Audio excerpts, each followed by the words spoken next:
Oh dear. Okay, I'll put that down there.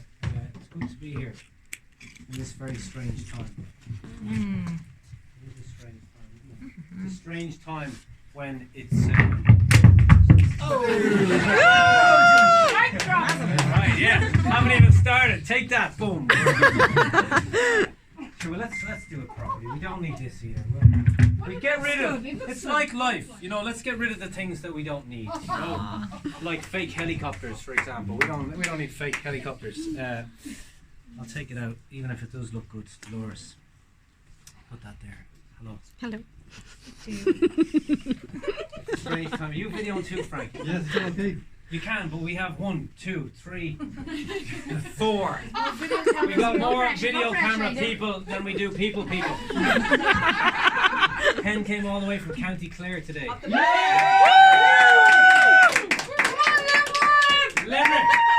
Limerick, shouting Limerick with her mouth full, representing county perfectly.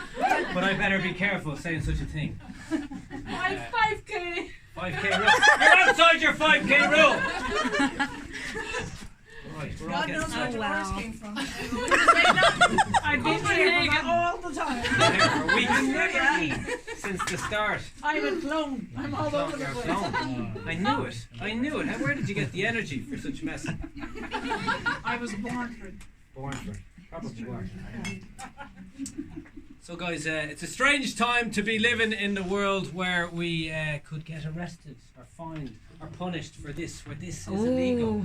We're eating Living food on the and edge. having tea and book fast. Well, that should be illegal. And where it's illegal to buy children's socks.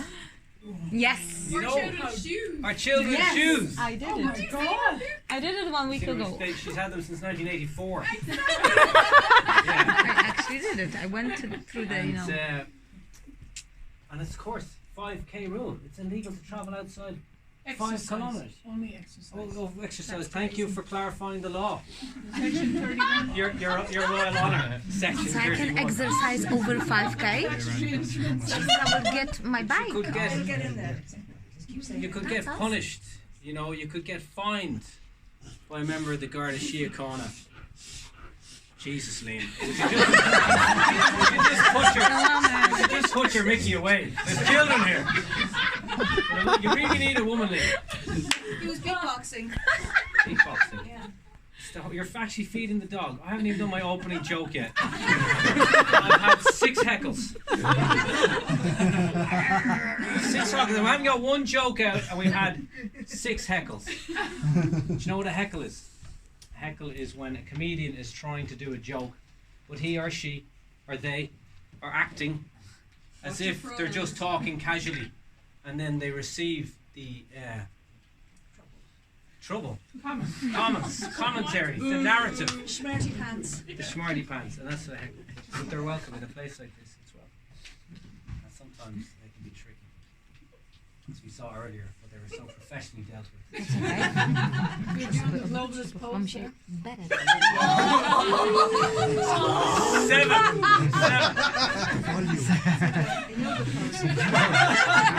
I'll do the show. Is it like this? I knew you'd know, huh? Controlled opposition. Are you one of them? 8. Don't I do well though? 9. I'm I'm good at heckling, yeah, but you're heckling the government. opposition. You're Controlled heckling opposition. controlled opposition. I've heard that Dolores Cahill is controlled opposition. Yeah. That's what they say. She's also. I'm actually racist for I'm being in a not. photograph with I'm you. not. I'm Yeah, not. you're I'm not. not. But in the photograph, I was called a racist. I said, how's that work? So I said, Because I'm not. yeah, well, maybe. Oh, because you're not, so I have to be. Is that how it works? I know two you're is teen, so you racist. can't be I'm on my own now. in life. What do you mean? Oh, Dolores! Did your husband leave you? Huh? Not by choice. Not by choice. Oh, you're talking about that thing. I was talking about your other Not by team. choice. No, my husband don't give him ideas. He had to record him.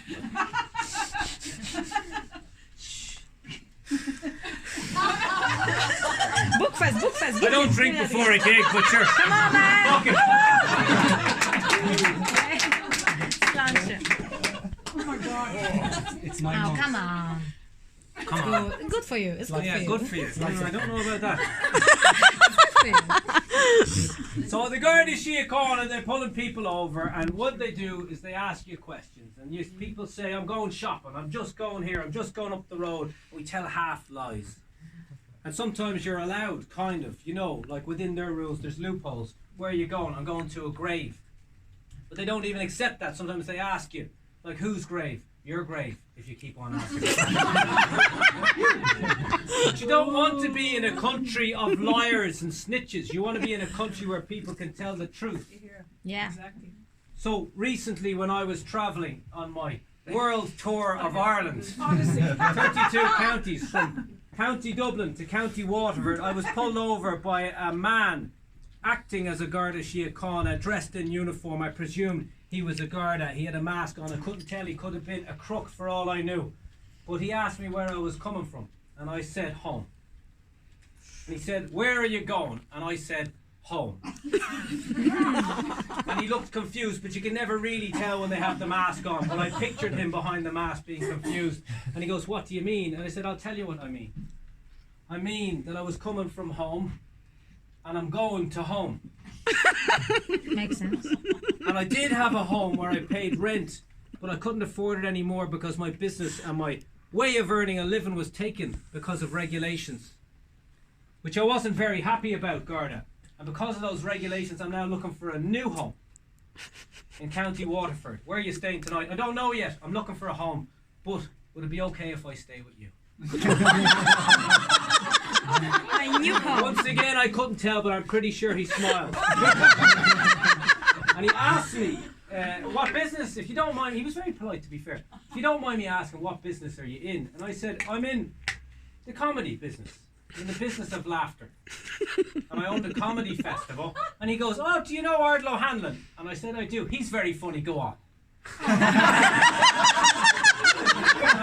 Okay. And at first I was happy. I was like, he's a nice human being doing his job, and we had a little connection. He let me go, but then I didn't feel happy anymore because I was like, it felt a bit dirty because it was kind of a half truth, wasn't it?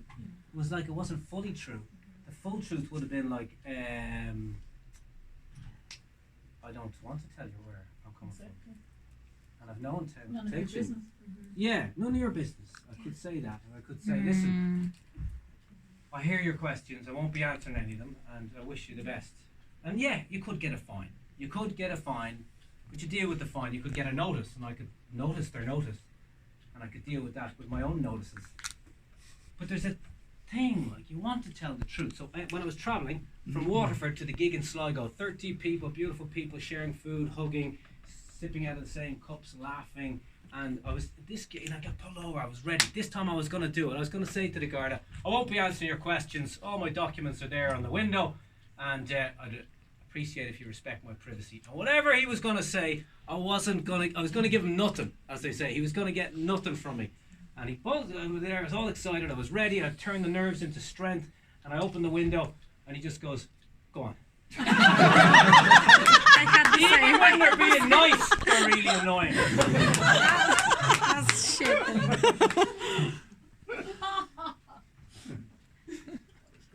Thank you. Thank you. I mean, it reminds me of it because you have to tell the truth, because you won't fix lies with more lies, and it's been going on too long. And it reminds me of a few years back, to be fair, there was a clamp on my car. I don't know how it got there. I didn't put it there, right? Someone put a clamp on my car, and I could have paid for it with my credit card that I'm never paying back, or I could have done the right thing for humanity. The right thing for humanity, so I got myself an angle grinder. Yeah, on the Liffey, 2 a.m. after a gig, and there's sparks going everywhere. It was like Halloween, and it was like the protest. There was fireworks going everywhere, and I nearly had it off, but I got distracted by these blue flashing lights. Now, my mother always said, if you start something, you should finish it. So I kept on going. Stop, you're destroying public property. Whoa, that's a very serious accusation, because it says here on the clamp that it belongs to a company, which means it's a civil matter. So thank you very much for your help, and have a nice evening. Now, you'd think that would have been the end of it. He asked me a very private, personal question. What's your name? Yeah. Under what law are you claiming that I have to give you my name? Under Provision Act, blah, blah, blah, 1994. Whoa, did you say act of the law? Are you claiming that an act of the law is the law and you aware to do so is a fraudulent offence? Just tell me your name. No? Well, then show me ID. Okay, here you go.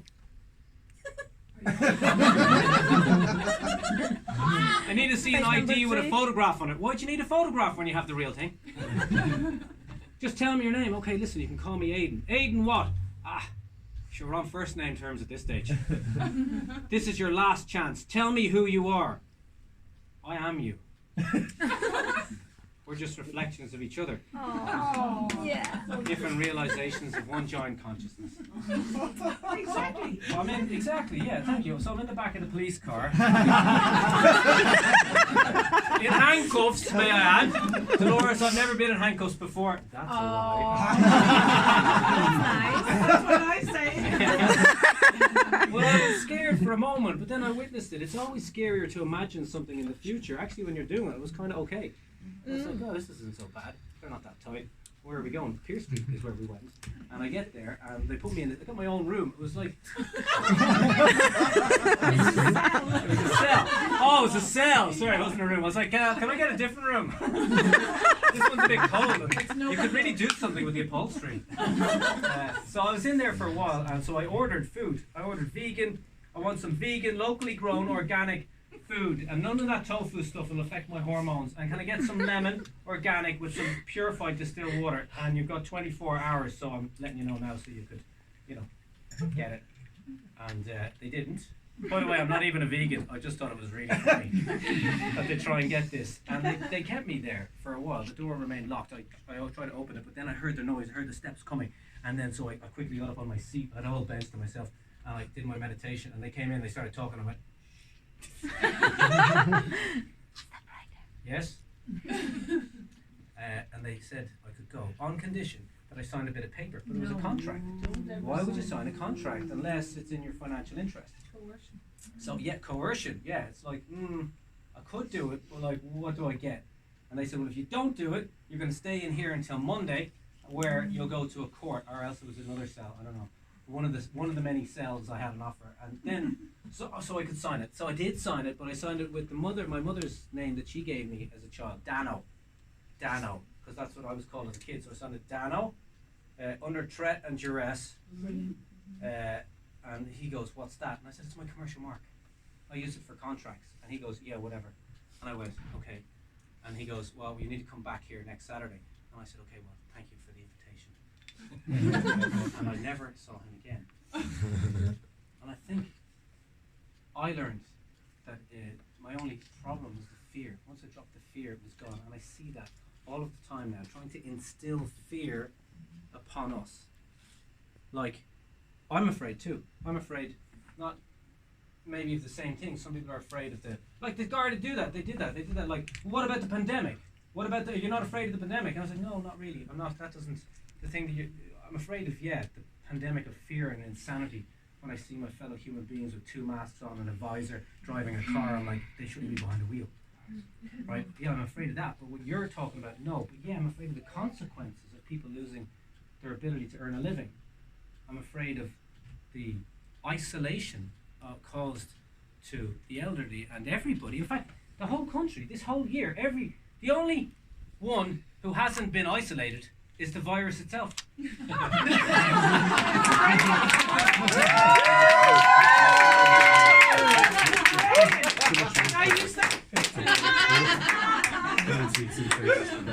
Brilliant. Did you write that yourself? I wrote it the other day in County Waterford. Wonderful. Walking with Sheila up Anne's Walk, which is a Oh, beautiful I know that one. You know, it's really your joke then, anyway.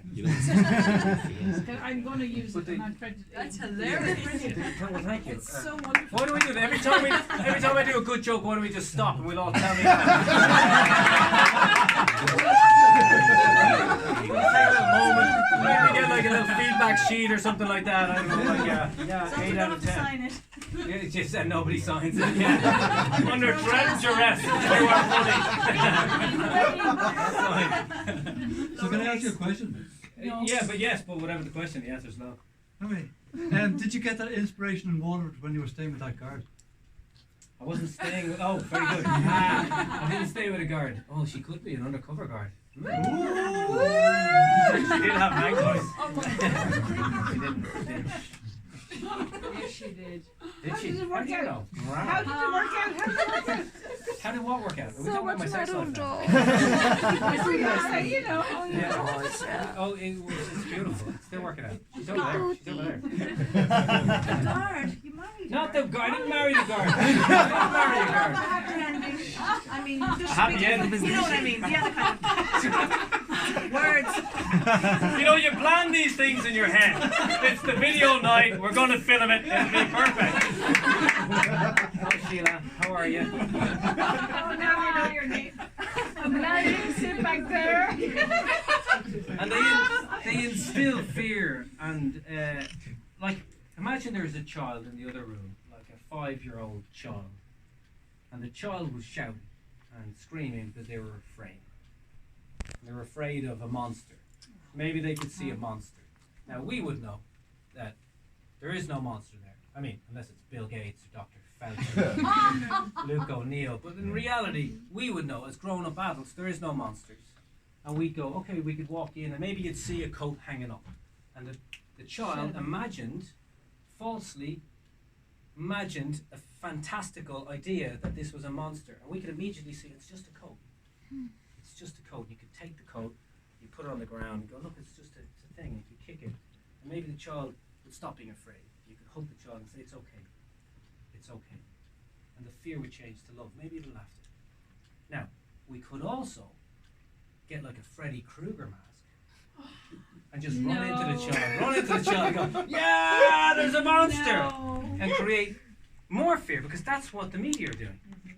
That's what they're doing. There's a lot of people afraid and they're going, ah, monster! And other people go, yeah, monster, let's put a mask on! And there's another voice. If you listen carefully, there's a voice of integrity and truth and courage that could be heard, resonating everywhere. But the people can't hear it because they're going, ah, monsters! And anyway, I forget the punchline of that. Dolores. How is Dolores the punchline? No. Your voice. The voice is like, I didn't think it needed to be said. There is. I'll do it again. So, imagine there was a child.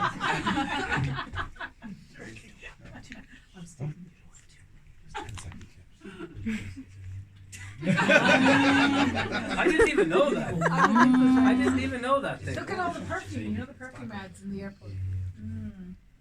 Oh yeah, I've seen It's that. the eye, yeah. Yeah, the all-seeing eye. The all-seeing eye. Anyway, fear. The nature of fear has been playing in my mind for some time, and I have been afraid all my life. I've been afraid as long as I can remember, since I was a tiny little sperm. So cute. Swimming around. You were very small. I was. You remember well. You remember that. You were there with me. You were there with me. You were one of them. And it was swimming around. And I was minding my own business. Just swimming away. I didn't even have arms. I was just swimming away. Like an Indian trying to say yes. Just swimming away and saying, it cannot be racist because there is only one race. The human race. And that which resonates inside us all. And I was swimming away happy until something changed. 500 million sperm shot through my father's phallic wand of love. That's half a billion sperms. That's like half the population of China. There can only be one survivor. Of course there was moments when I said, I can't do it, I'm not good enough. I can't do it. And I was afraid. And I was like, I'm just going to sit here and eat a Mars bar. And then another part of me said, I can do it. I can be a human being. And I threw the Mars bar away and I moved my being as fast as I could. And there was obstacles in the way. 2-headed sperms designed for the sole purpose of killing sperms from a foreign male entity. Where are you going? Where are you coming from? Where are you going? Where are you coming from? And I was like, just leave me 5 alone. kilometers. And I wanted to tell the truth, so I went around them like Neo in the Matrix. And there was other sperms at the G-spot singing, celebrate good times. And I wanted to party too, but I didn't have time because I was like, yeah, that is premature celebration. And I kept on going. Sperms of the fallopian tube going, wee, and that's not wee, it's pre-com. But I was on a mission. I didn't have time and I kept on going. I forced my heart and nerve and courage to serve its turn long after it was gone, and so hold on when there's nothing left inside of me except the will which said hold on. And I came to the egg, and just before I jumped on that egg, 100 other sperms jumped on top of it. They released an enzyme and they instantly died, sacrificing themselves for me. And that's when I said, if I become a human being, I will do the right thing for humanity. Yeah, I'll make mistakes along the way. I'll work in a bank, I'll get a mortgage. But then I will create a comedy show and a storytelling show, and I'll travel all around Ireland at a time when it's needed most, and I'll come to a castle owned by a prophet. Right. And the castle could do with some work on the exterior, but in the interior it'll be filled with love and truth and courage, and we'll create a show and record it, and when the show goes out we'll change the consciousness of the entire country, and we'll all cop on and go and live.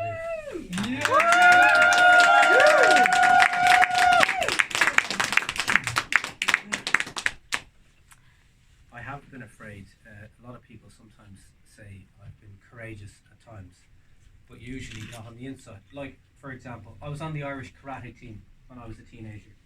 When I was 19, I was sent to the World Cup to represent Ireland in karate. And I was in the best position ever. I was a substitute. Yeah, you don't have to fight and you get the flag. Right, and I went to Tokyo, Japan to fight, represented the country. Glenn broke his toe, I had to fight, and I was like terrified. But then I realized, you know what, you have to believe in yourself to win. If you can just believe it to be true, you can do anything. So I said, yeah, it was like Bruce Lee, be like water. I was like, be like water, and I was thought he could do a kick. I'd get out of the way a kick, I'd do a kick, I'd hit him roundhouse, I'd win a medal, go home, Mom would give me extra potatoes at dinner time, anything's possible. What actually happened was he moved his foot from the ground all the way to my head while I saw it coming before I was able to go from the ground. Oh no. Before I get right here, and when I fell down, my right nostril started bleeding, even though he hit me here. And the only thing that I won was the validation from the Scottish coach, who came up to me afterwards and said, "Ak, I haven't seen anyone take such a hard kick and get back up. Well done, you." Yeah. But I didn't do it because of courage. I did it because of fear, because I realized if I stayed down there, they might disqualify that other man. And then I would win and have to fight again in the next round.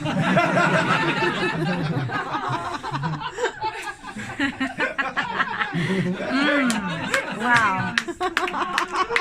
Yeah, getting away with it's been a thing. Maybe like it's often in Ireland. It has been in my life. Like in university, I failed 4 exams in my final exams because I didn't study enough, and I regret that now. But one of the lecturers made a tiny little error in one of the exams. I didn't even know, but someone else pointed it out to me, and I thought, wow, this is an opportunity. So I went up to the dean and I said, well, I wasn't even class rep yet. I went in front of the class and said, if you guys sign this bit of paper, first mistake, never sign anything. If you sign this bit of paper, I'll be class representative, and I promise you that no one will fail this exam. 300 and something signatures, the most highly elected class representative of Dublin City University, and I go there to the dean and I say, as class representative, it's my responsibility to protect the well-being of my fellow students. Now, you guys made an error, and you're fully responsible for that, and that's why I failed that exam, and the other 3 exams I failed because I was stressed about the first exam that you guys made me fail. Now, yeah, what we need here is I need an honours degree, and everybody in the year has to pass that exam. And they did it. Right? They did it. I couldn't believe it. And what would you do if you